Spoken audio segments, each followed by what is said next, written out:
did you ever think what it would be like traveling along in an open car without a windshield? Boy, you wouldn't go very far before you got all splattered with mud. And you'd have to keep your eyes closed so as not to be blinded by the dust. Well, when you're traveling along in life, Rangers, common sense acts as a pretty important windshield. It lets you see where you're going. I am the greatest.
Black Americans have been the only real die-hard Americans here, because we're the only ones who carried the process through the process. That everyone else has to sort of like skip stages. We're the ones who marched, we're the ones who carried the Bible, we're the ones who carried the flag, we're the ones who tried to go through the courts. And being born American didn't seem to matter. Because we were born Americans, but we still had to fight for what we were looking for. And we still had to go through those channels and those processes. I don't really care what you have to say. Facts over fiction is the motto replay. Muhammad Ali came up from the clay. Grassroots built up this USA. Now knowing your history, you'll get played. Equip yourself cause you came to slay any opponent that's up in our way. Look at Malcolm X and his delivery. What up, family? We are back in the building. This is Emin, the Mass Media Group, and my name is Umoya. I am Kim with Emin, America First, the OG Americans. Yes, and I am Darlene, and I just love that video, Umoya. It was great. Thank you. Well, thank you, and let's thank our ancestors, especially the great Gil Scott Heron. Yeah, I was like, oh, wow, you know. Okay. It was really good. And I just love what he said. We are the true Americans, born Americans, but we've had to go through the systems to be American. It still ain't work. So exactly. You know what I'm saying? I'm like, great video. That could... Okay, I'm gonna need that one, Umoya. Need that in your archives? I'm gonna need that one. I'm like, oh wow, he said it. He said it. Perfectly stated. Perfectly. We carried the flag, we carried the Bible, we marched, I'll take it further. We got hosed down with water hose and dogs sicked on us and hung from trees. And we were born Americans. Right. Oh my Please God. act like you know. You done got me excited. Hey, I told y'all before the show, family, Darlene and Kim was like, oh, I don't know if I'm going to have anything to say. I told y'all have to, like, right off the gate. I mean, who could not be inspired by that video? I mean, who could not? Absolutely. And then we have Chris, lead organizer from CJEC, telling the CLBC where to go, the betrayal, no, this was great. Mm-hmm. I'm going to need that one. I'll remind you. Definitely. So today's title is Where is the Money? CLBC, where's the money? So we got a lot of questions. So we're going to try to get into it. So Miss Kim, I think we're going to have some housekeeping. Yes, ma'am? All right. A little housekeeping. Oh, that ain't it. No. Here we go. The other one. Reparations Now, the documentary. You can watch that at reparationsnowdoc.com. And it's also available to stream for free on Tubi TV. So take a look at how this whole movement, pretty much started. Absolutely. Go to our Emin the Mass Media Group store. That's etmmediagroupstore.com. That's etmmediagroupstore.com, where you can get your latest merch. And we definitely have that 40 acres and a mule jumping off. So please check that out and support what we're doing. We would greatly appreciate it. Yes, and now that this movement has gotten more national attention, actually sold one of these shirts with the USA Reparations Now in the middle at one of these town halls we were at in Temecula. One of the attendees was like, "I Mm. want that shirt you got on," and I we was gonna just say, have did you have the shirt on, Kim? You had I it on? did have it on, and Mm-hmm. your boy had it on too. So he Mm. bought it, and he says he's going to show his support for reparations. And it's more important now than ever that Ever. people are visibly showing their support for reparations. And like I said, just wearing this merchandise is a great conversation starter on the topic. Mm. Yeah, shout out to, our good brother Double R, Reggie Romaine down in Temecula for hosting that wonderful reparations community session that we had down there, hosted by our good brother Chris Lodgson from CJEC. So we had a wonderful time, and thanks everybody for coming out. We greatly appreciate you and your energy. Yes, so swing by the merch store and represent for reparations. Also, another way you can support ETM Media is by using our ETM Amazon affiliate link. Every time you do your Amazon shopping, just click on the ETM affiliate link first. And that's another way that you can help support what we do in this movement.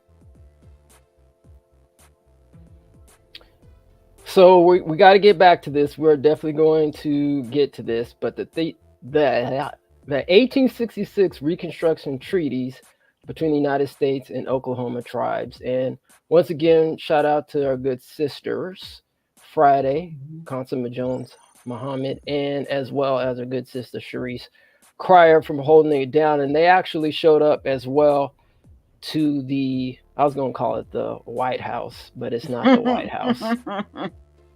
It's the Capitol here in Sacramento, California. Mm-hmm. So they also showed out and showed their support.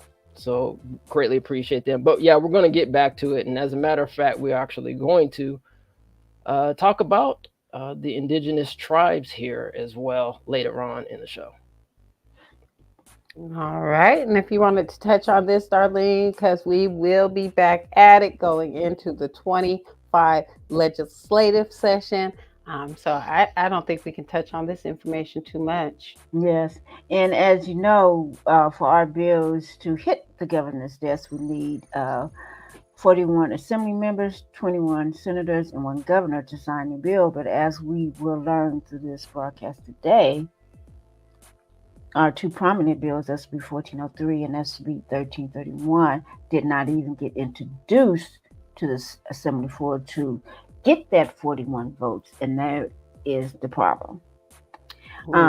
Yeah, but we do have one bill that has made it through, that is from Senator Bradford, eminent domain, racially eminent domain takings, which is SB 1050. It did pass out of assembly and is on this governor's desk.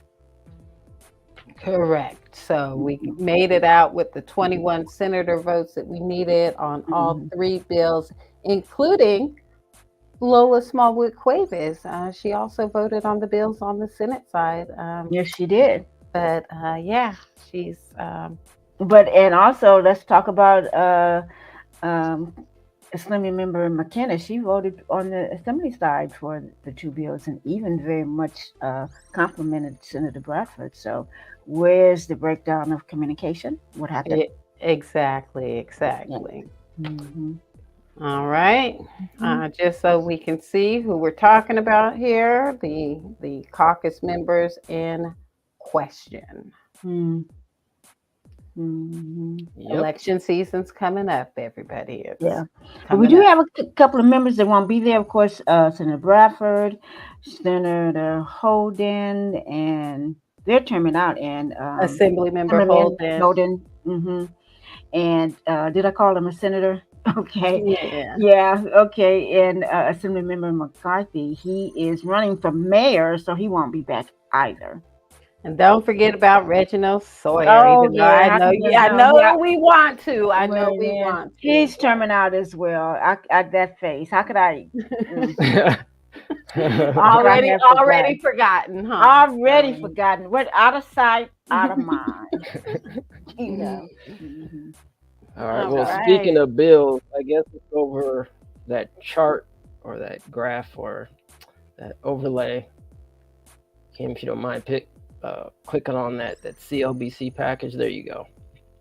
All right. So here's the latest update. I believe as of today, it may have changed since we did this, but currently we have a couple of bills that have been held. But let's briefly go over this. So AB 1929, that was authored by McKenna. That was a career technical education data collection that was chaptered by Secretary of State, which for those that don't mean chapter, that means it's signed into law. So that was signed into law currently. So let's go on to the next one, McCarty. These basically are all the bills that were part of the priority package for the CLBC, just so everybody knows. It's probably notated somewhere on the slide if you don't see it, but just to let everybody know. We had AB 3131 by McCarty, Strong Workforce Program, applicants receiving equity multiplier funding. That's currently sitting with the governor. We have ACA 87 Jackson that was held. And we have ACR 135. That was held too, surprisingly. I thought that would actually get through, but maybe because the apology got through. I don't know. That was held. AB 1815 Weber, that's currently at the governor's desk. That's discrimination. And that's go Kim's ahead. favorite. That's Kim's favorite. No Oh, comment. you want me to take some more? Oh, no comment. I can read something more. Yeah. Can you see it or? Yeah, it's kind of good? light, but I'm looking. Okay. SB 1050, Senator Bradford, the California Freeman of Freeman's Affairs. Oh, racially motivated eminent domain. It was enrolled and presented to the governor at 3 p.m. AB 3089, Joan Sawyer, chattel slave reformer apology, 9/11/24, enrolled and presented to the governor at 4 p.m. ACA 8, Wilson slavery, and it was chaptered by the Secretary of State.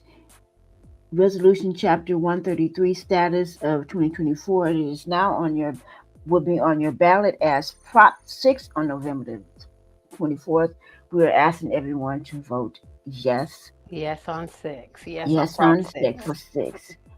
And the next one is AB 1986, Bryan, State Prisons Ban Books, 01024, enrolled and presented to the governor at 4:30 p.m.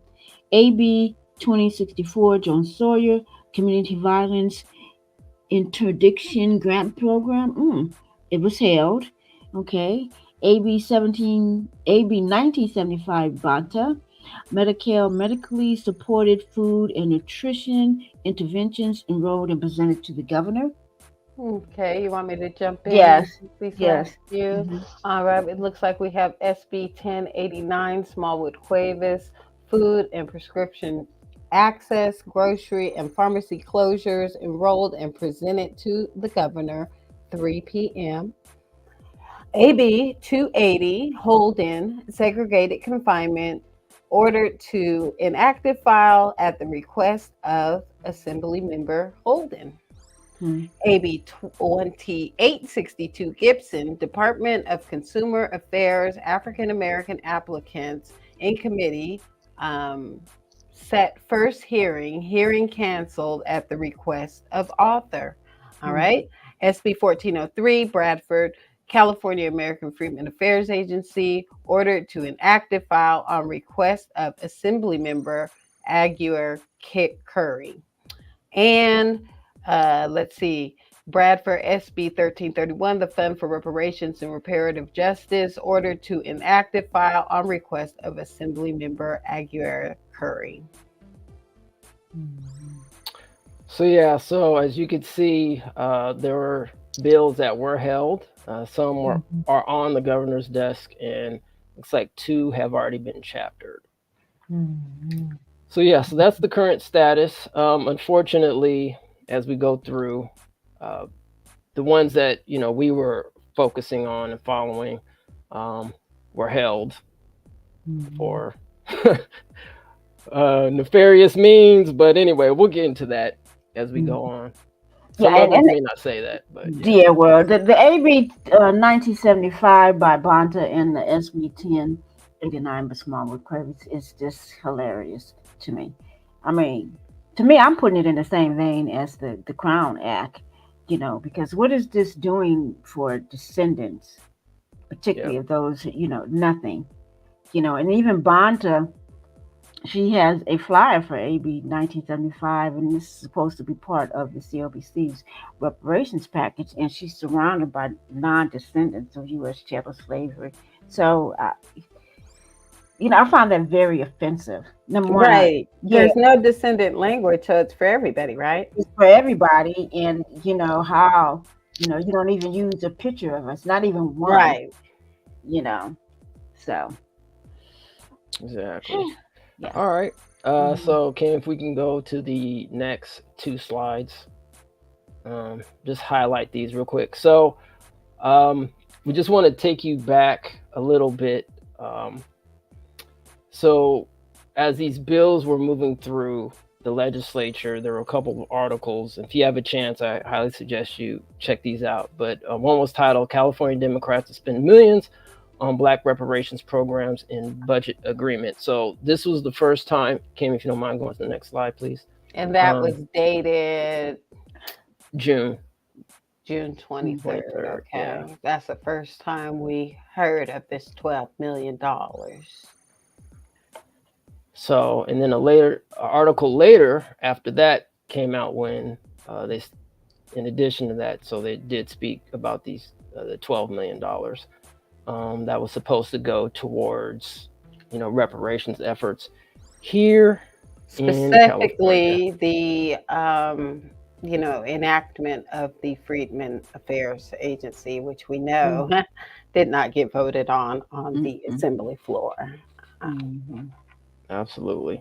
As a matter of fact, let's go ahead and play a video, and then we'll go to the next couple of slides. So let's go check out this video here. Let me see. Where is it at? I know it's in queue somewhere. Where is it? Okay. Where it at? All right, here we go. Capitol continues. Several bills failed to advance to a floor vote before the end of the session. And one state senator is now saying Governor Newsom should call another special session on this issue specifically. Indeed. And KCRA 3 Capitol correspondent Ashley Zavala joins us now to explain. Ashley? Lisa and Ty, lawmakers are already coming back to Sacramento for a special legislative session on gas prices and oil supply. So State Senator Stephen Bradford says while they're at it, they should also spend time on the reparations proposals that were blocked last month. Why not have a special session on reparations? I mean, I think that's worthy of discussion and moving this legislation forward this year. State Senator Stephen Bradford floating the idea of a special legislative session on reparations. This following the fallout over his 2 bills that would have created a state agency to oversee reparations efforts and a state reparations fund. The community's upset, and rightfully so, but not only the communities of California, but all across the nation. They were counting on California to get this right. On the final night of the legislative session, the California Legislative Black Caucus decided to block Bradford's bills from a final vote at the state capitol, claiming they did not have the votes. The move infuriated reparations supporters who said the caucus was afraid of the governor's veto. Last month, Newsom's office suggested Bradford change the state agency bill into a $6 million study by the University of California.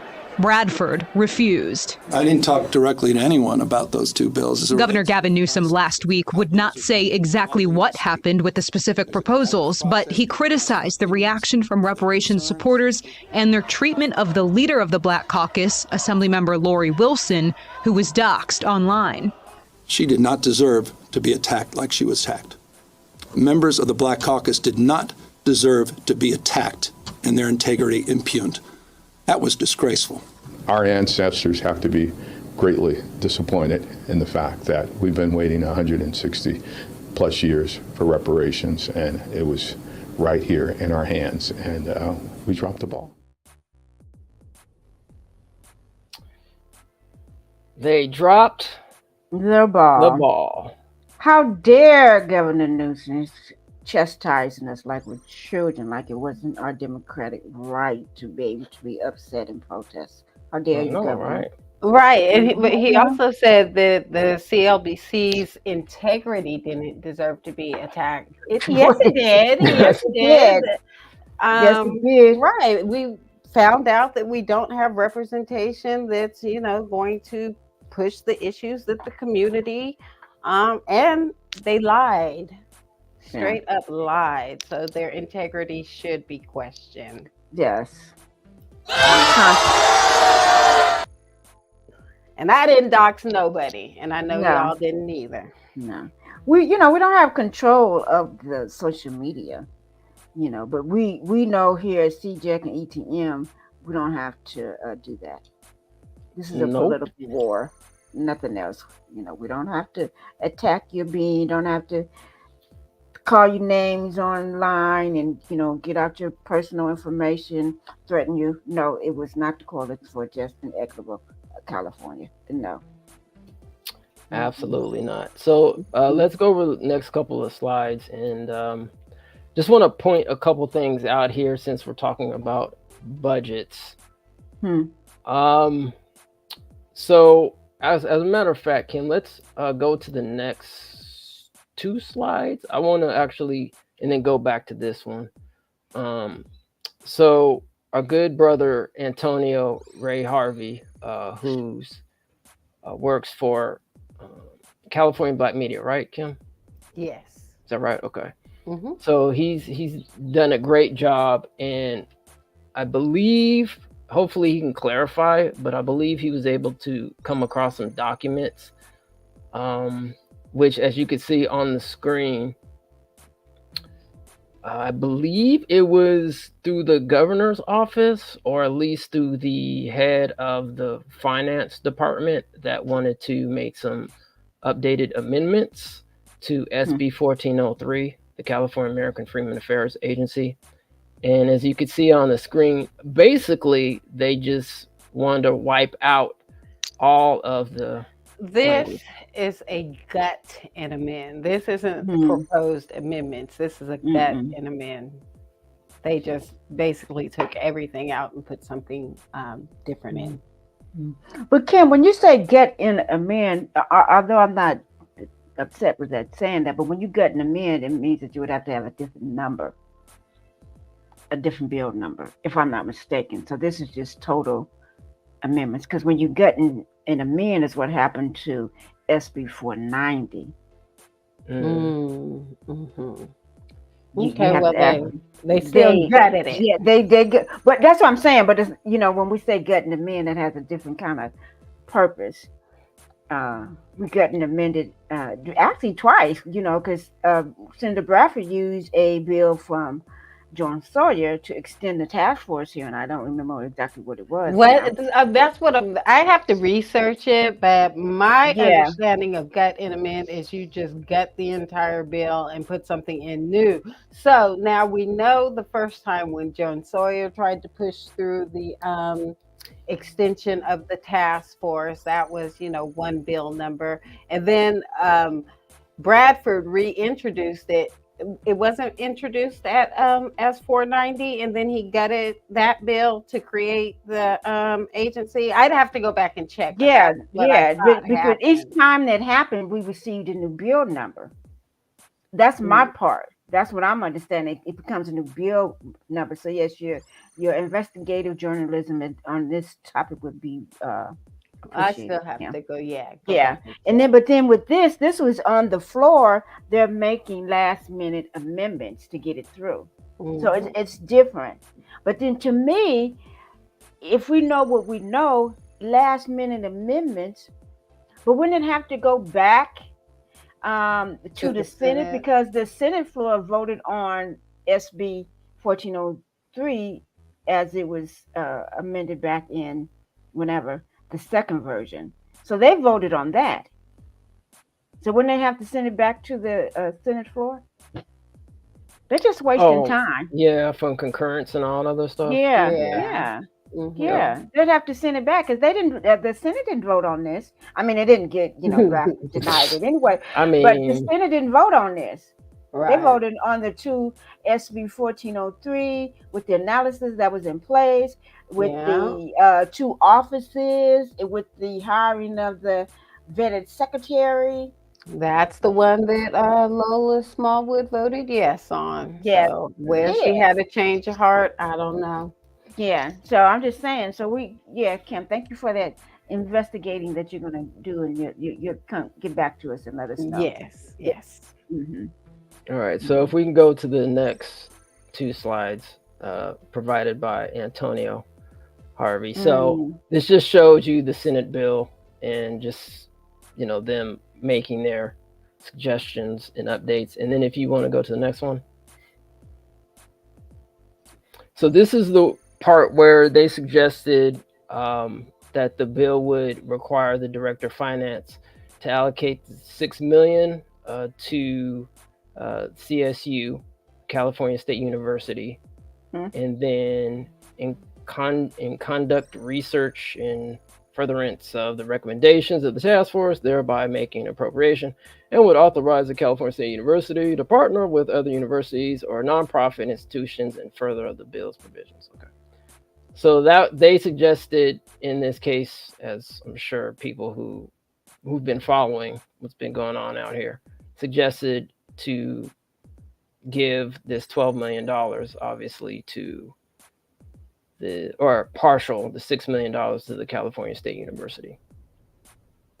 Now, does it say on there research to further the recommendations of the task force, but it doesn't say, as far as determining eligibility. Yeah, I don't know what they were doing, but this is what Antonio was able to get his hands on so far. So, I asked him if we could provide this information for what he did have. So I was like, okay. He's like, yeah, go ahead. So I was like, all right. Cool. So I appreciate. But it's been all over the social media, the X. It's been all over. Yeah. So if we can go to the next slide, I just want to show how much the California State University system actually does get. So it's kind of interesting how, they wanted to give $6 million to a California State University system that, in my opinion, is pretty well funded already. So the CSU core funding is $8.9 billion, and this was in 2021 to 2022. Of this amount, $5.6 billion comes from the state general fund. $3.2 billion comes from student tuition and fee revenue, and $61 million comes from lottery revenue. Ongoing general fund spending increases by $594 million from the 2020 and 2021 Budget Act level. The 2021 to 2022 budget also includes $981 million in total one-time spending in various initiatives at CSU. So yeah, family, once again, they wanted to give money to what? CSU that's already been funded? For a study that we've already studied. And eligibility that was always already determined. Etc. etc. Did you want to go back to the bills, Bill? Before? Yes, ma'am, if we could. Thank you. All right, so I just wanted to point a couple things out. I think there was, let me see if I have the letter. I think I do have the letter. So actually, Wendy Fry, does she work for Cal Matters? Yes. I think she works for Cal Matters. Yes. I think I have it. And so if I do have it, I'll share it before the end of the show. But okay. In the interim, it was put out onto social media, And I want to say Antonio Harvey. I think he was actually one of the first ones, if not the first ones, to send that information out. But anyway, that's where I saw it first. Yep. So shout out to a good brother Antonio. Anyway, so within the letter, they did mention that California Black Freedom Fund would be receiving, I think it was the other 6 million. Was it that, Kim and Darlene? I think it was 6 million, right? The letter I saw said 6 million would go to the California Freedmen Fund, and 6 million would go to the CAFA office, erecting the CAFA office. So I don't know where the other 6 million for the UCs was coming from. Well, that was with the amendments, but also we have to say that the letter was. We may think of it one way, but it was a suggestion because we know they just can't hand over 6 million. And I think it was dated in what, May? I think it was May. Yes, May 24th. Yeah, it was a suggestion that the CLBC sent to Governor Newsom, is where they felt that $12 million would best be served. Right. Yes. Okay. Good point. But the amendments actually said no, not taking that suggestion. Like I said, it would go to the CSUs, but it didn't really say where the other 6 million would go. No, not in the amendments letter. You're absolutely correct. So yeah, and that letter of suggestion came out May 24th. If I'm correct. Yeah, I'm not looking at May 24th. Okay. Yes, that date is seared into your mind. All right, yeah. Let me see if I could. You know what? I'll pull it up after we get through this slide here. I think I have it somewhere. It was a suggestion letter, right? It was a suggestion. Yeah. Okay. Yeah, I have it. Let me get to it, and I will share it with everyone. But let's go through this budget bills now. The reason why I wanted to show everybody this. Because the California Black Freedom Fund actually did already get some money from the state in one of these budget bills. It was 3.5 million. And also another group, which was part of the university system, the Ralph J. Bunche Center, got 3 million from the general fund. And for those that don't know, and Darlene and Kim, please correct me, the Ralph J. Bunche Center was involved in the communications effort, I think, something like that, or was assigned or got money from the DOJ. Was that right? During the task force hearings, yes. Yeah, task force hearings. Yeah, absolutely. And they did put out the survey. They did put out the survey, collective survey, and one of the I want to call his name. I want to say his name was Ellis. He was showing up on the scene quite a bit, doing things. But yes, you're absolutely correct. All right. And then, so for those, you could see on originally it was AB 108, the Budget Act, but then it looked like they moved it to SB 108, the budget bill numbers. And so this is where you'll see the line item of the $12 million that was supposed to go to reparations legislation that was mentioned in those documents that Tony provided. So if you look up SB 108, that was actually chaptered in June of June 29th. It was chaptered already. So it's of law, and supposedly those funds are not going to be touched, supposedly, quote unquote. So we just have to make sure that we obviously keep an eye on that for sure. Follow the money. Yeah, so Section 1580 for implementation of reparations legislation that is enacted into law. The Director of Finance may augment one or more item in this act by no more than $12 million from the general fund. So, yep. So for those that need a reference, there you go. All right, so let's go on. Oh, you know what? Let me pull up the letters actually. Hopefully y'all can see this. I'm gonna share my screen because it's a little small. Yeah, and I'm gonna see, enlarge blurry. mine. Yeah, it's a little blurry, so I'm sharing my screen right now. All right, Kim. So do you mind removing the overlay? Sorry, family, it's a little blurry, but we're just gonna do the best we can here because it is what it is. All right. I'm gonna try to blow it up just a tad bit more. So anyway, the letter just states, I'm sure many people have already seen it, but for those that haven't seen it, or it's probably blurry on your screen, I'm going to read it.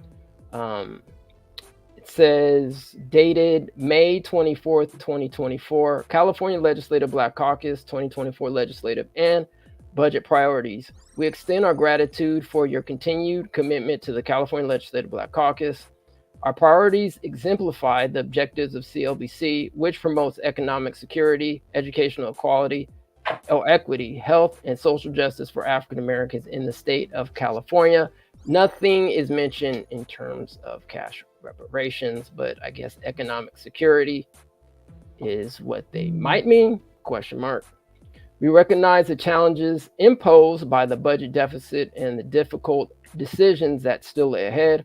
With that in mind, we are thankful for the continued commitment to fund the last 1,700 miles for middle mile, to maintain the $300 million ongoing funding of the equity multiplier, and the $3 million ongoing general fund support to the University of California, Los Angeles, Ralph J. Bunche Center for African American Studies. I guess that's what the line item. The line item.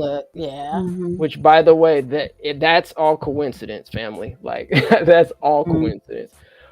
In February, CLBC announced our 2024 Reparations Priority Bill package, which tackles a wide range of issues from criminal justice reforms to property rights to education, civil rights, and food justice. As we are committed to working this package through the legislative process, we ask that the following bills are included in the budget and funded without impediment. Okay, go to the next screen here. Without impediment. That's rich. That is real rich. All right, where's the let me go to the other one here. Part Did I 2. lose you guys? Okay. Yeah, y'all can see it. Okay. You see it now? Ish. Page 2. Yes. I know it's blurry, but all right, here's that looks like page 1 again. Is it page 1? Oh, sorry. Yeah, it is. Yeah. Okay. Oh, there it is. Yeah. Okay, cool. So it mentions the bills that we previously mentioned in the slide. We don't need to go over those again.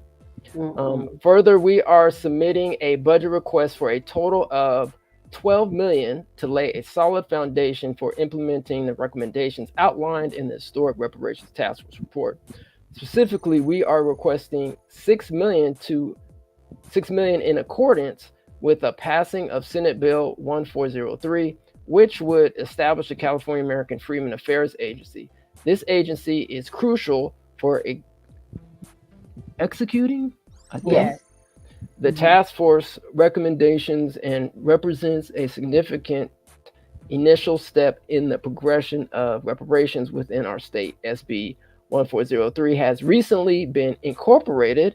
Okay, so I just want to put a pin in that and pause real quick. As we know, SB 1403 originally wasn't in their reparations package. So it looks like probably around this time, obviously they decided to incorporate SB 1403 into their priority package. Has recently been incorporated into the CLBC's 2024 Reparations Priority Bill package. We are requesting $6 million in direct funding for the California Black Freedom Fund. The allocation will be utilized for community level outreach and engagement efforts and to provide organizational support essential for the effective implementation of reparations initiatives. Thank you for your attention to these priority bills and budget requests. We appreciate our ongoing collaboration with each of you to promote equity and justice for all residents of California. And as you can see, it looks like all the members, including Senator Stephen Bradford and everybody else, the CLB did sign this letter. Can we go back to the bottom, Umoya? Yep. That's about the most bottom I can get. Bottom you can get. Thank you for your attention to these priority bills and budget requests. As you can see, it is a request. It's not definitive. We appreciate our ongoing collaboration with each of you to promote equity and justice for all residents of California. These are reparations, quote unquote, bills. Again, they're not no descended language. So how are they reparations? These bills are all lives matter except SB 1403 and SB 1050. You know, we could debate that.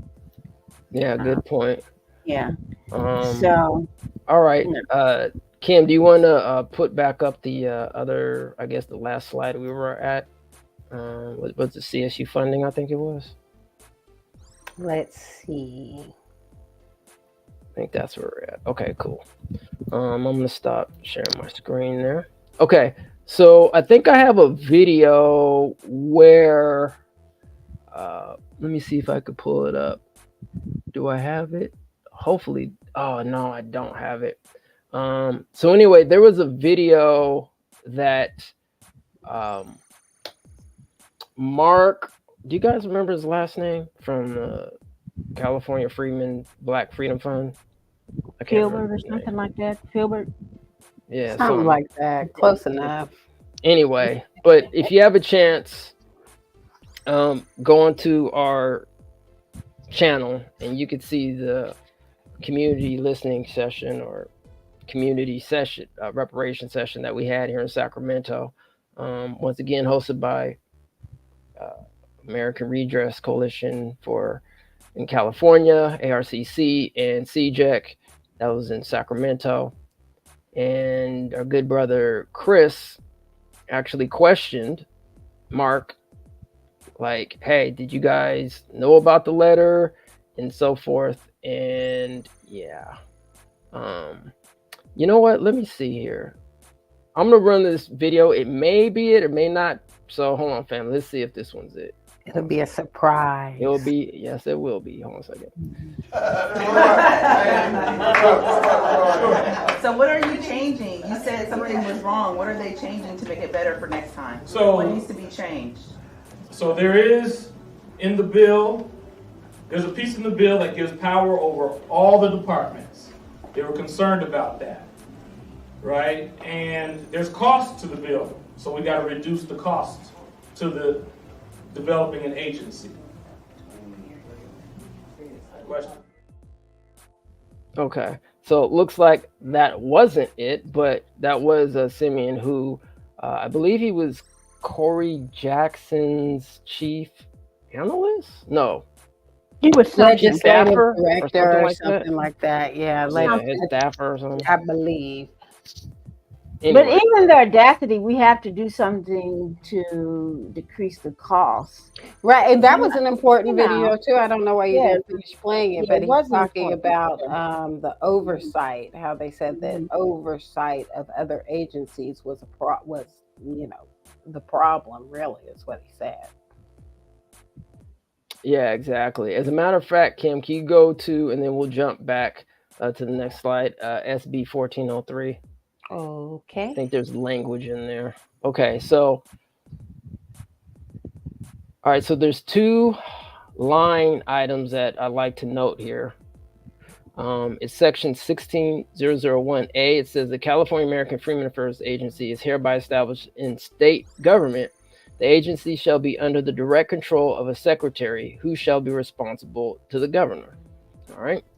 In the next section, well, actually two sections below, 16003, it says the agency shall oversee and monitor existing state agencies and departments tasked with engaging in direct implementation of the policies that fall within the scope of the existing state agencies and departments' authority including policies related to reparations. So I guess that's what Simeon was saying, is that some of the not task force members, but some of the CLBC members had issues with the language being oversee and monitoring the state agencies. But it's crazy because Simeon was like, power over, they're going to have power over all the agencies. And I was like, well, what does that mean, power over? Mm-hmm. And right now there's only 2 offices, and with the vetting and of the secretary, it says the secretary, basically, I can't remember what you said, it has to answer to the government. Right. So you should have stopped it in the Senate. Exactly. Like if they had any issues. Yeah, it should have stopped there. So it is what it is. All right, so let's actually go to a next topic here. Let's go into Tina McKinnon, if we can, Ken. I'm gonna jump to another topic. Yeah, I believe she's the next one up. I see it. Yeah, okay. So this was cold-blooded, family, what we're about to show y'all. If you haven't been up to date on what's happening or what happened with Tina McKinnon, we are going to show you. All right, so she did an op-ed with the LA Sentinel, and let's read it. She said, "What we never anticipated, however, was that one of our biggest obstacles in passing the reparations package would come from within our own ranks. One Black caucus member did more damage to our collective efforts to achieve reparations in California than any other legislator in the state. From the outset, a Black caucus member worked against the CLBC's efforts days after the CLBC introduced its reparations legislative package. A Black caucus member introduced his own reparations bills, not part of the CLBC's work, and spent months attempting to negotiate away the $12 million attempting to negotiate away the $12 million that the CLBC had secured in this year's state budget for his own project." Yes, that came out of her mouth. As a matter of fact, we do have a clip from her. So let's play Tina McKinnon. See what she had to say about Senator Bradford while the bills were going through the legislative process. Senator Bradford, I am so proud of you and proud of this bill. This is the beginning of a long journey that we will take over the next 10 years, but this is the ground. This is where we need to get started, and I thank you so much for your vision and your hard work on reparations. Thank you. After the commission report was released, now is when the real work begins. And so having the commission report is important, but it really is rendered meaningless if we just leave it at that. And so with this, I really, really appreciate your work on this. If it's okay with you, I would like to be added as a co-author. Love you. Love to have you. Thank you so much. Senator Bryan, would you like to add any comments? I would. Thank you, Senator Bradford, for bringing this measure forward. I think, as has been stated, you and Assemblymember Jones Sawyer and Black folks all across California engaged in a multi-year listening and building process that resulted in one of the most profound documents that's ever been produced by the Department of Justice in the state. And in that came a number of recommendations that have a fierce implementation hurdle, and that implementation can't happen without some sort of overseeing agency that helps facilitate it. And so I want to thank you for bringing this forward. I want to thank you for forcing us to contemplate the creation of this agency as early as last year. I want to thank you for your urgency, not just in this year, but throughout your tenure in the legislature. A proud member of the Black Caucus today, and I imagine there's a motion on the table. I'd like to second, third, or fourth it. Ah, talk about some snakes. He should have been second, third, and fourth, and on the assembly floor. Assembly floor. Should have been doing. You know, But not yeah, just Thank you. snakes. You know what I'm saying? Just, and it really, to me personally, I saw the interview with Senator Bradford and Dominic DePrima last week, and he said it hurt his feelings, but I really, really believe that really hurt his feelings when McKenna came out with this scathing op-ed, and because he said they used to consider each other family, but it be your own people. It was like a mentor to her. Yeah, and to her comments at committee are starkly different from Different. the Sentinel hit piece that she put out on him. Yeah, I mean, there's two things to note there. One, Tina McKenna's hypocrisy. And then also, Assembly Member Isaac Bryant even used the words oversight. He used the term oversight, so this is not So new information. what's the problem? What's the problem? Exactly, they knew what it was. Yeah, and the fact that in May, initially it wasn't part of the 14 priorities, but in May they picked it up according to that letter you just gracefully read. So, I'm a boomer, so let's just face it. Do these people not know that social media keeps receipts? I'm just asking for a friend. Well, speaking of that, I even Darlene, know that. Speaking of about receipts, Darlene, this is what we do over here because we absolutely have to keep these.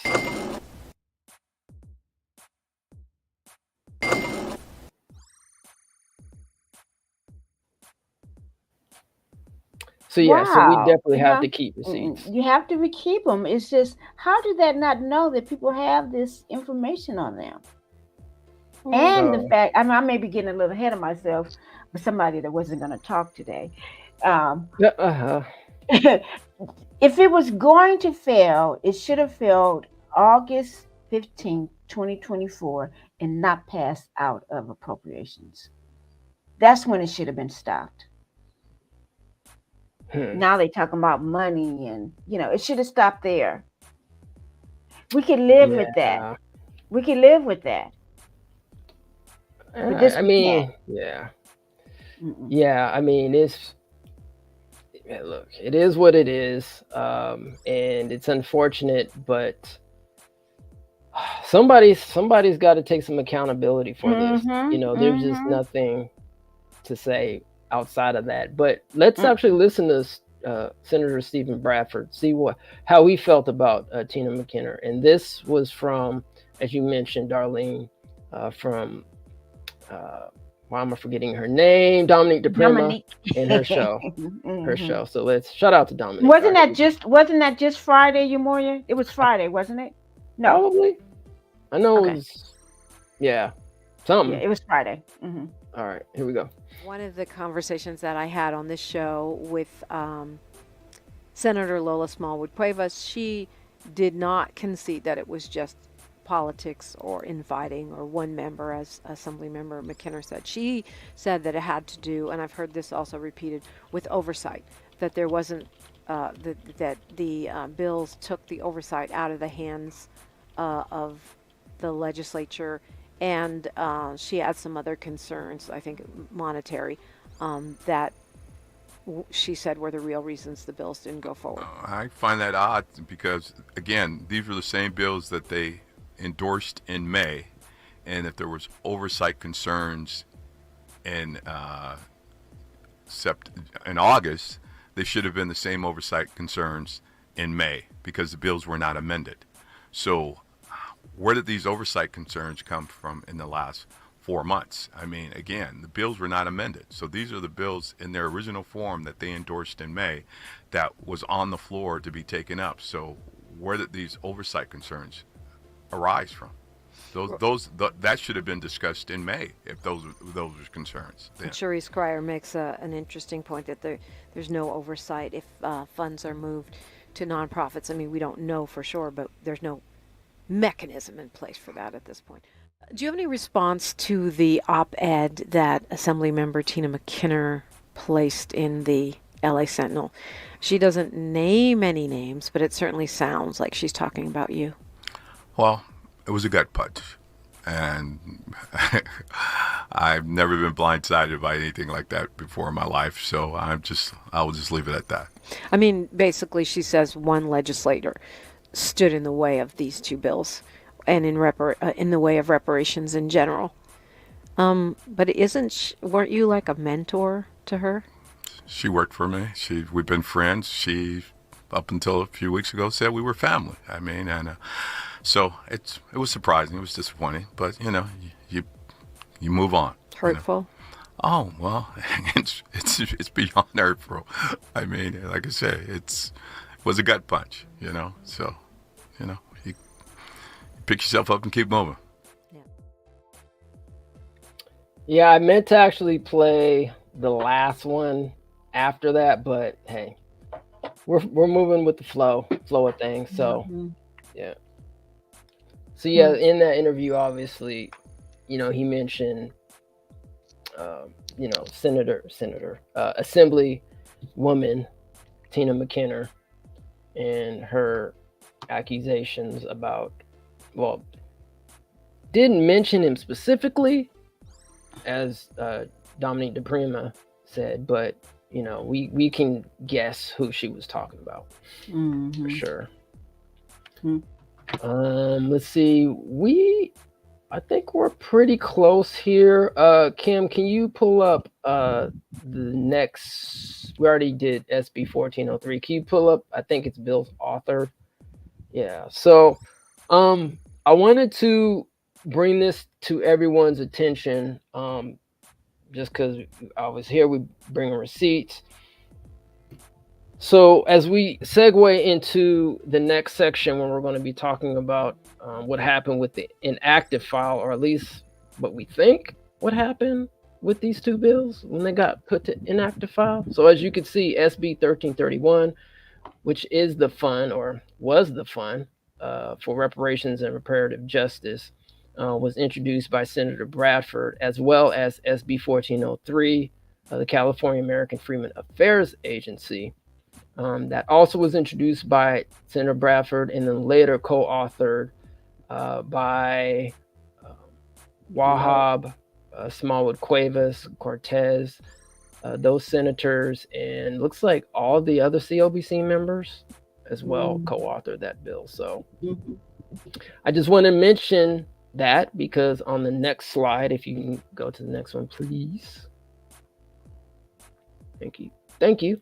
We want to go over the inactive file process. So according to House Resolution number 1, it says whenever a bill has been passed twice on the third reading file on 2 successive legislative days, it shall be placed forthwith upon a special file to be known as the inactive file. A bill also may be placed on the inactive file at the request of the author. When a bill has been placed on the inactive file, it may be returned to the third reading file by request of the author. Notice of the request to return the bill to the third reading file shall be published 1 day in advance in the Assembly file.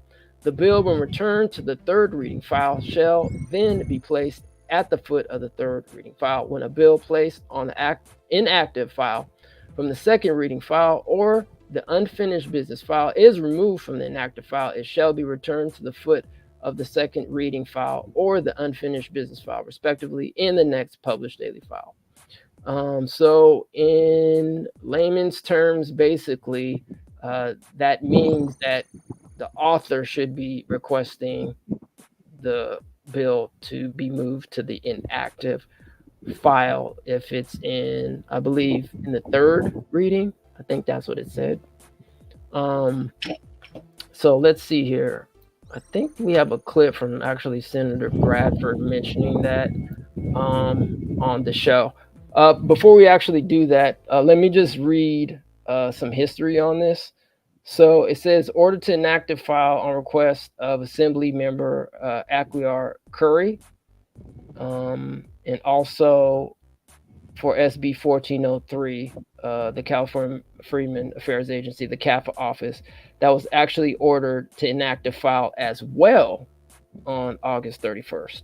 So let's see what Senator Bradford had to say about that. Friday, I want you to explain how it came to be that member Aguiar Curry placed 1403 in the inactive file. What are the rules? There was some discussion that they may have broken the rules. Well, truly, you can't put a member's bill on inactive file unless they agree to it, and I didn't agree to put my bill on inactive file, so someone in leadership chose to move it to that direction, so that's what happened. Wow. So yeah. I mean, so there's the answer right there. Who told Curry to do this? Right. I mean, we got questions. We got them. We got questions. Right. And I know that you've been scrubbing the actual footage from the assembly floor on August 31st. You said that you haven't been able to locate when that occurred. I have not. I downloaded what they call a closed caption file. I tried to, do some filtering on that. I couldn't find anything where supposedly Aguiar Curry moved it to inactive. I know it was item 71 and item 72 on that day. I didn't see anything outside of Bill Asaley when he made a motion to put SB 1331 on the floor to vote, and that was the only instance that actually I saw that was been documented, along with this record here, or these two records. So who knows what happened? I mean, we don't know if she did it when the mic wasn't on. I mean, we have no idea. Well, we have a team member, who said that immediately after they scrubbed through the footage as well, and they did see the point in time on the video when Aguiar Curry placed 71 and 72 on the inactive file.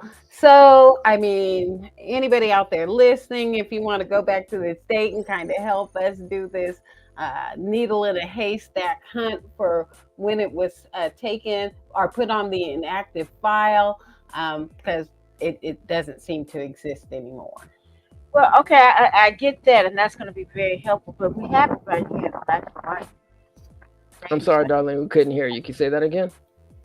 We have it right here in black and white. Her name is attached to it. Right, we do see that, but I mean, that's just another something we have to be suspect of if the video is being altered. I mean, absolutely that's problematic. I mean, it's bad enough they wouldn't allow us in the gallery, and like you said, in the gallery we probably would have had our own organic video footage, been filming on our cell phones, but they didn't let us in, and now evidence is disappearing. And the fact that they are taking us for granted that we have, someone like Moya who's Johnny on the spot and put up this information.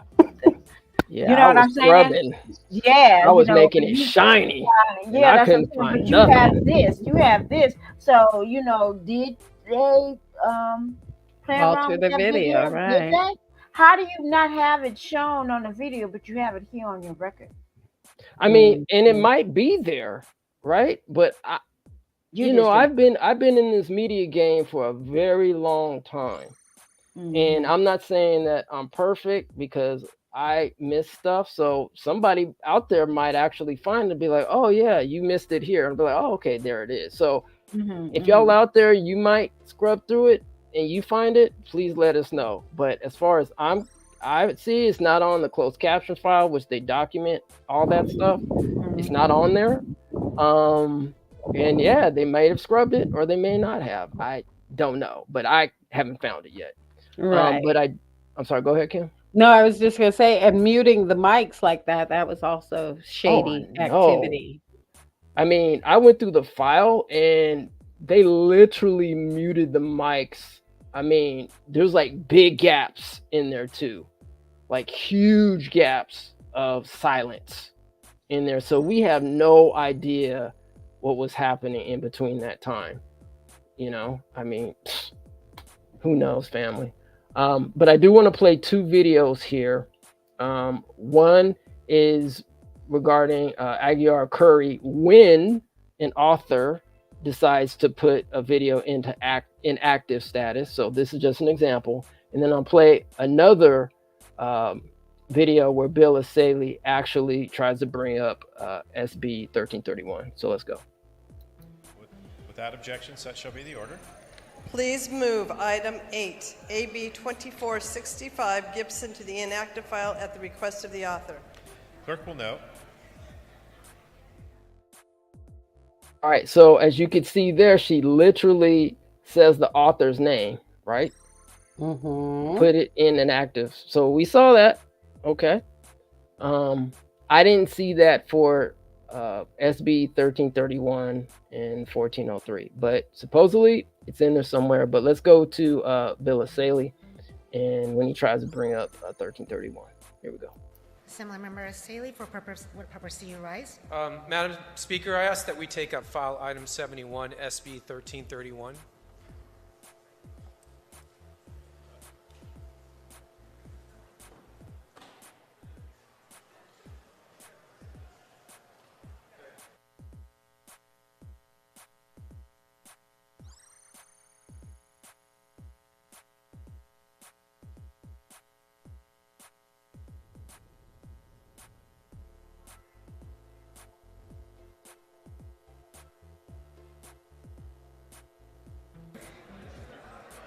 Mr. Asaley, we are not at that item at the moment. We are still working on the concurrence list. Pick it up. We're currently not on that item. We're currently working on the concurrence list. So will we be getting to that item? Well, we're currently working on the concurrence list at the moment. Well, I'll make a motion that we take it up now. Is there, Mr. Asaley is asking to suspend the rules to take it up. Is there a second? No second. Motion. Second. Was there a second? Nope. There's no motion. We're going to go ahead and move to item number 109, AB 544. The clerk will read. Assembly Bill 544 by Assemblymember Bryan and others, enact relating to elections.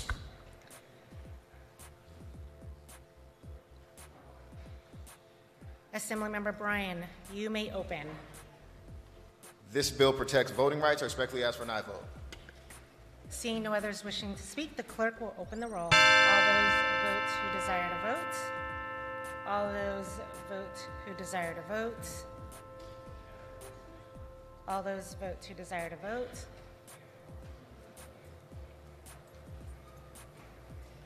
The clerk will close the roll. Ayes 48, noes 12. Senate amendments are concurred in.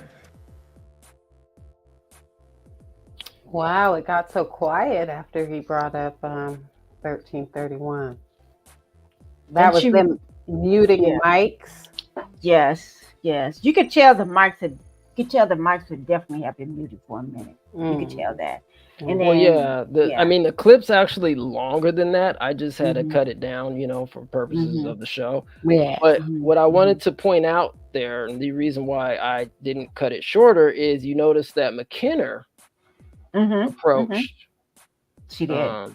Bill Asaley. Now, obviously we don't know what she said, but obviously she was telling him something at the particular time. And, I don't know what she was saying, but if, I don't want to guess, but hey, let's go for it. I was assuming that she was probably telling him, hey, you don't need to do this, blah, blah, blah, blah, blah, blah, blah, blah, blah. That'd be my guess. And then if you notice that also that he asked, so when are we going to bring this up? And then I don't remember the name, Assembly Member Wynn. I think Wynn. I could be wrong, but I think it's Assembly Member Wynn. She even said, well, we're not going over, this item at this particular time. So then we have to ask the question, when did it ever come up? And she said it 3 times. We're still going through the concurrence. She said it 3 times. She was making it they just, Well, it didn't come up, and it wasn't going to but it come up didn't come because up. it was moved to the inactive file. We already know what. But we don't know what time period that was. Yeah, we don't know what time, but we can Yeah. assume that they were never going to come up. They were never going to bring it. I mean, we definitely know that. Yeah. But a timeline would be great. But my guesstimate is it definitely would have came up after Bill Asaley said that. So after Bill Asaley said that, then it's just like, okay, where's all this? It's just a lot of, we just got questions, family. We got questions. We got questions. Got milk. We got questions. All that. We do. All that. I mean, this is some shaky stuff. It is super shaky. So, I know we got some comments in the chat. I definitely want to go with those, but before we wrap it up here, Kim, can you go to the next slide, ma'am? Thank you very much. Thank you. All right, so we are going to, I don't know if we're going to do this live or pre-recorded, who knows, but I wanted to give everyone a heads up that AB 1878, which is a tribal housing program, did pass into law. All right, and so there are two bills that were for American freedmen, the housing program, as well, SB 1007 and SB 1013, that were held in its committees. So there you go. So we're going to be actually reading those bills, making some comparisons, see if we can get an SB 107 and an SB 1013 back into legislation. SB 1007 and SB 1013, if I'm correct, weren't part of the CLBC's party packages. No, they were not. They're not. They were part of the 5 that actually Senator Bradford had introduced. Right. So the things grassroots priority package. They were in that. Yes. The grassroots. And so I know, Kim, I know SB 10007 was yours. I know that was yours. So I wanted to see that one advance. Absolutely. Yes. And those failed in Senate committee. And it would be interesting if you already know this, Umoya, maybe you could let us know AB 1878. Do you know what the financial cost attached to it is? I don't know that off the top of my head, but when we read it, we can take a look into it. Yes. And we want to compare the fiscal impact on SB 1007, SB 1013 with the fiscal impact on AB 1878. Yeah. As a matter of fact, got a little video clip from the floor session on August 31st, the Assembly floor session to be exact. So let's check it out. To continue to work on California's First Peoples issues with water and housing moving forward, AB 1878 starts to put the voice of California's First People in the forefront on committees and commissions that were left off of those when certain things were being discussed prior. Because of the author's work, they are now have a seat at the table to talk about the rigorous regulations that affects Indian country that starts to bring down those barriers so that funding can move forward. Clerk will open the roll. All those vote who desire to vote. All those vote who desire to vote. All those vote who desire to vote. Clerk will close the roll and tally the votes. Ayes 69, noes 0. That's almost a sweep. Interesting. And it's interesting choice of words, California First People. Okay. Interesting choice of words. I'm not saying I disagree with that, though. I'm not too much saying I disagree with that. But also, what got me is how vigorously and how proud he stood up for California's First People, as he called them. Where's the CLBC doing that much for us? Putting their constituents first. That bothers me more than anything. Yeah. And I didn't get to the whole list, but it looked like every member of the CLBC voted on that. Oh, I'm sure they did. They did, yeah. Yep, putting the community not in their priority. Last, not putting the community last. They should have stood up just as vigorous as this gentleman did. I think it was Garcia. Yeah, just as strong, powerful, proud. But they didn't. They turned coat and they betrayed us. They betrayed us. Definitely weak. All right, so let's go over some of these next items. We want to call them that. Upcoming items. Yes, upcoming events here in California. So we have the California Black Freedom Fund in co-sponsorship with the CLBC. I guess they're calling this the State of Black California Tour or something. I don't know. Yes. They do have 2 upcoming events, September 28th, which is, what is that, Saturday? Yeah. And then October 5th down in Southern California at Moreno Valley. Now, the interesting thing is that both of them, currently their registration is closed. So we actually did attend the one in Sacramento, and for those that didn't have a chance to see it, please go on to our channel right here on Emin the Mass Media Group, and you could watch the event that was here in Sacramento. They also said that registration was closed, but as you can see from the footage, it was, I would say, plenty of room. So, I don't know.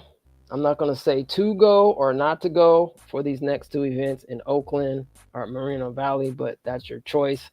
I'm just saying, based on, our involvement here in Sacramento and the last event, we were actually able to get in there. And there was plenty of seats left. So, so there plenty.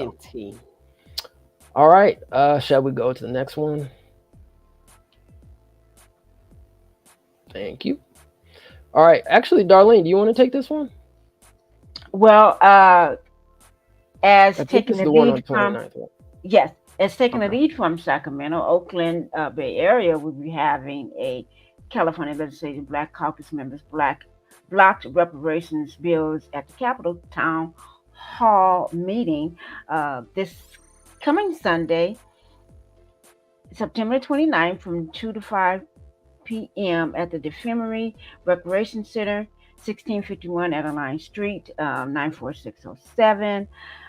So we're asking anyone, if you're out and about in the Bay Area or beyond, please come by, because we still need answers. We need actions, and we want to hear from our community. We want to know how you felt about what happened. So, yes, we'll be there this Sunday. Right. And also find out ways how you can get involved. All right. So, Miss Kim, and I, and maybe Darlene, maybe, we're actually going to be going over some of the electors, that's it, or what do they call them? Candidates. Thank you. I was going to call them nominees. Thanks, Kim. Candidates. Nominees for Emmy or Oscar. I know, that's what I'm thinking. I got to get out of my entertainment back into politics, right? Yes. Got to get into politics here. So some of the candidates that are coming up, we're going to be going over both the Assembly and the Senate. There's going to be some shakeups, family. That's all I have to say. So we're going to try to take each day, Monday through this whole week, to actually break out some of these races that are happening right here in California. And everybody is going to be actually kind of shocked. Because I was, when I looked up and did the results, I was like, oh, wow. So there's actually more, forward-facing looking Black people, if you want to call it that, running in the elections. And there's a lot more Republicans running in the election than I thought. So it's going to be a very, very, very, very interesting process. So definitely stay tuned because you should be aware.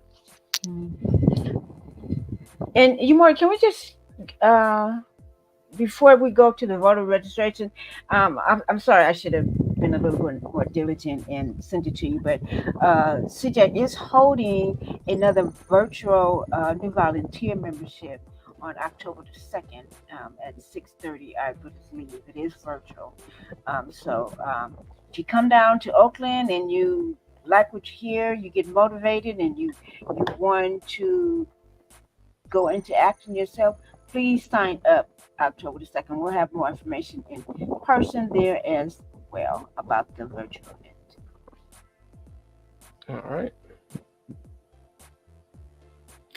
And then if you have not registered to vote, please register to vote. Exercise your right. If you so want to, that's up to you.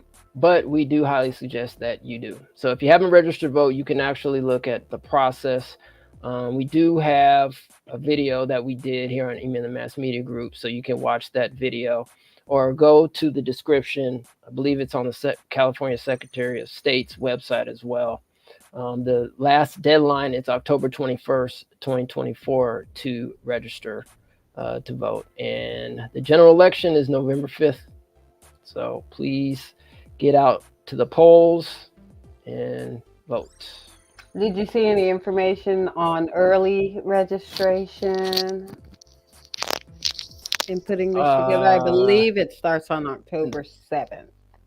I want to say, yeah, it's in the video. I think it's in the video. Yeah. Okay. When early registration begins, or voting, not early registration, but early voting begins. All right. So yeah, that's it, family. So, if you got questions, reach out to your assembly member or senator or your legislator in your district, or even if you're outside of California, right? We highly thank you for that. There's that QR code. Find your rep, California State Representative. But if you do, even if you live outside of California, we definitely highly recommend that you reach out to your representative as well, because this upcoming November 5th, this is going to be a pivotal time in American history. I'll tell you that one. All right, family. So let's go over some of these comments. And as always, we like to thank everybody for showing up, making comments. Hey, family. What's up, Brooke? How you doing? Thank you for coming through. We always appreciate you. Hand claps. Thank you, W1SONS4. All right. All right.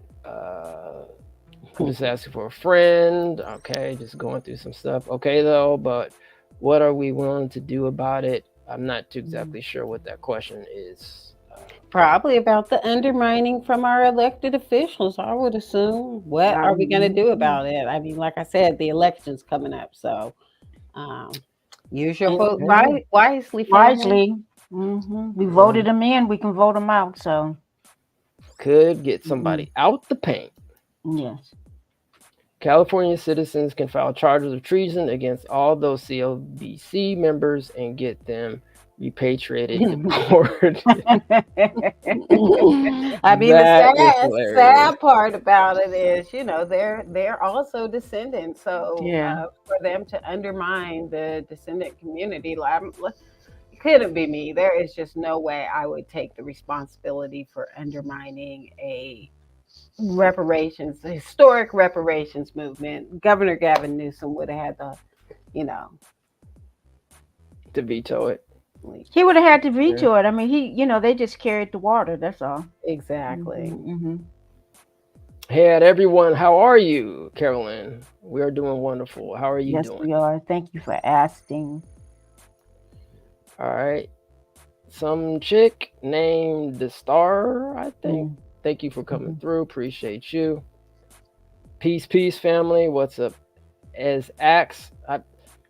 Peace, family. I know you come through a lot. I mean, probably totally messing, your avatar up.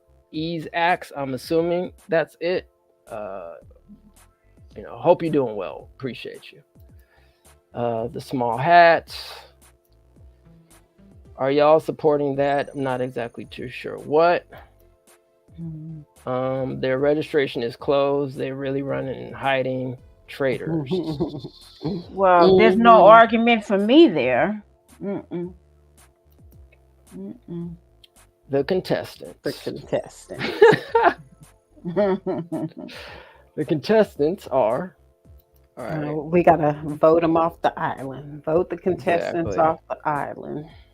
Will ETM Group officially endorse a party candidate? EZAX, no.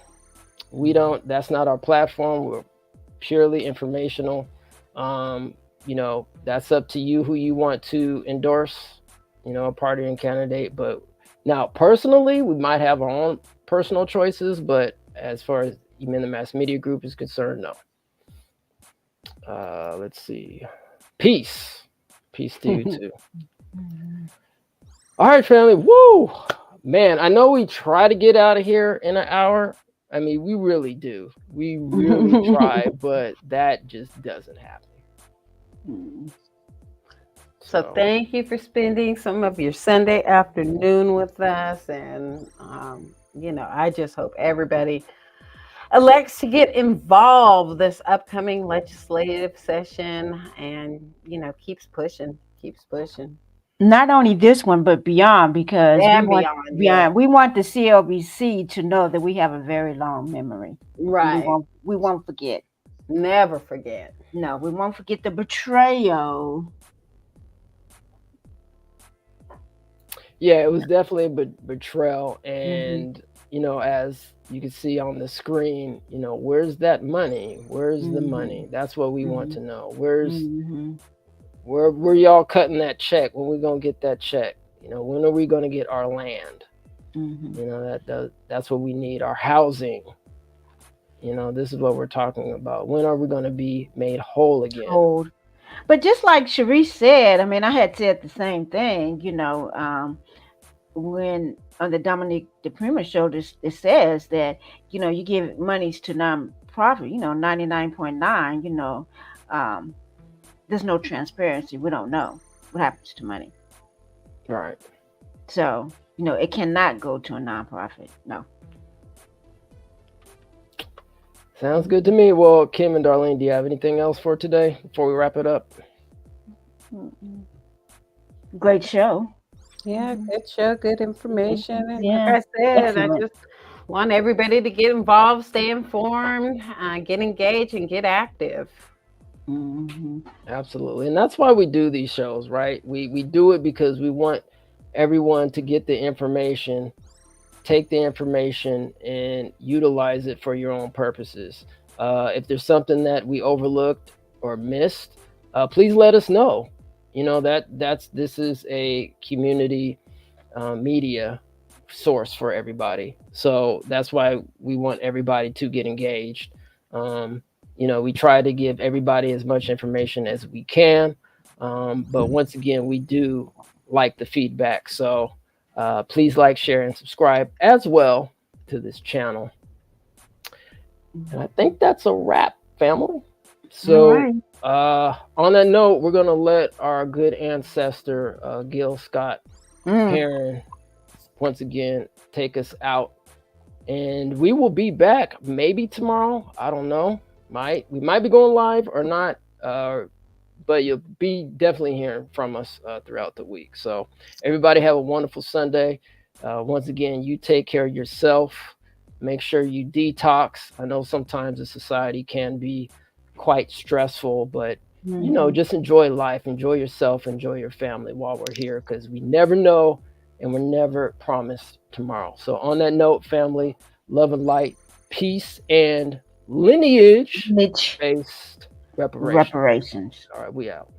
think that the black Americans have been the only real diehard Americans here, because we're the only ones who carried the process through the process.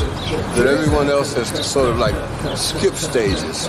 We're the ones who marched, we're the ones who carried the Bible, we're the ones who carried the flag, we're the ones who tried to go through the courts. And being born American didn't seem to matter. Because we were born Americans, but we still had to fight for what we were looking for. And we still had to go through those channels and those processes. I don't really care what you have to say. Facts over fiction is the motto replay. Muhammad Ali came up from the clay. Grassroots built up this USA. Now knowing your history, you'll get played. Equip yourself cause you came to slay any opponent that's up in our way. Look at Malcolm X and his deliberate. Did you ever think what it would be like traveling along in an open car without a windshield? Boy, you wouldn't go very far before you got all splattered with mud.